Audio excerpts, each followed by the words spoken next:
লন্ডনে কনজেশন চার্জ বেড়েছে। 2026 থেকে প্রতিদিন গুনতে হবে 18 পাউন্ড। বিদ্যুৎ চালিত গাড়িও ছাড় পাচ্ছে না। Relax media, London. লন্ডনের কনজেশন চার্জ 2026 সালের 2 জানুয়ারি থেকে বাড়িয়ে 18 পাউন্ড নির্ধারণ করা হয়েছে।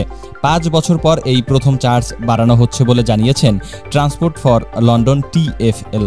এই চার্জ বৃদ্ধির উদ্দেশ্য লন্ডনের কেন্দ্রস্থলে যানজট নিয়ন্ত্রণ, যানবাহনের সংখ্যা কমানো এবং টেকসই পরিবহন ব্যবস্থার প্রচলন নিশ্চিত করা।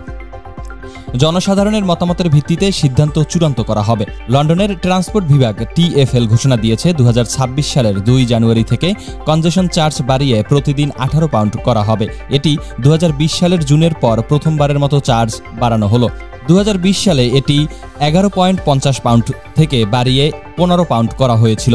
নতুন চার্জ প্রক্রিয়া অনুযায়ী আগে থেকে বা একই দিনে পরিশোধ করলে 18 পাউন্ড ভ্রমণের 3 দিনের মধ্যে অর্থাৎ তৃতীয় দিন রাত 12টার মধ্যে দিলে 21 পাউন্ড, 48 ঘন্টার মধ্যে পরিশোধ না করলে জরিমানা 180 পাউন্ড, 14 দিনের মধ্যে দিলে 90 পাউন্ড। চার্জ প্রযোজ্য থাকবে প্রতি সপ্তাহের সোমবার থেকে শুক্রবার সকাল 7টা থেকে সন্ধ্যা 6টা এবং শনিবার ও রবিবার দুপুর 12টা থেকে সন্ধ্যা 6টা পর্যন্ত। ট্রান্সপোর্ট ফর লন্ডন আরও জানিয়েছে ইলেকট্রিক গাড়িগুলোও আর সম্পূর্ণ ছাড় পাবে না। যদি গাড়ি অটোপেতে নিবন্ধিত থাকে তবে প্রতিদিনের চার্জ হবে 13.50 পাউন্ড।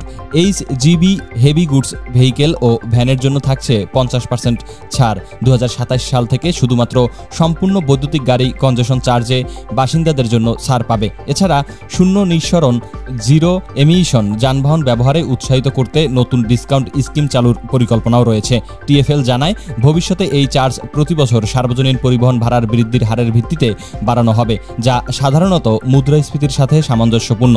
বর্তমানে বিষয়টি নিয়ে জনপরামর্শ গ্রহণের প্রক্রিয়া চলছে, যা 4 আগস্ট 2025 পর্যন্ত চালু থাকবে। লন্ডনের পরিবহন খাতে এই চার্জ বৃদ্ধির সিদ্ধান্ত একদিকে যেমন কেন্দ্রীয় এলাকায় যানজট নিয়ন্ত্রণে ভূমিকা রাখবে, অন্যদিকে পরিবেশ বান্ধব যানের প্রতি নগরবাসীকে উৎসাহিত করবে। তবে বিদ্যুৎ চালিত যানবাহনের উপর থেকে সম্পূর্ণ ছাড় তুলে নেওয়ার প্রস্তাব নিয়ে বিতর্কও তৈরি হতে পারে। জনপরামর্শের ভিত্তিতে সিদ্ধান্ত কার্যকর হলে নগরের ট্রাফিক ব্যবস্থায় বড় পরিবর্তন আসবে বলে ধারণা করা হচ্ছে।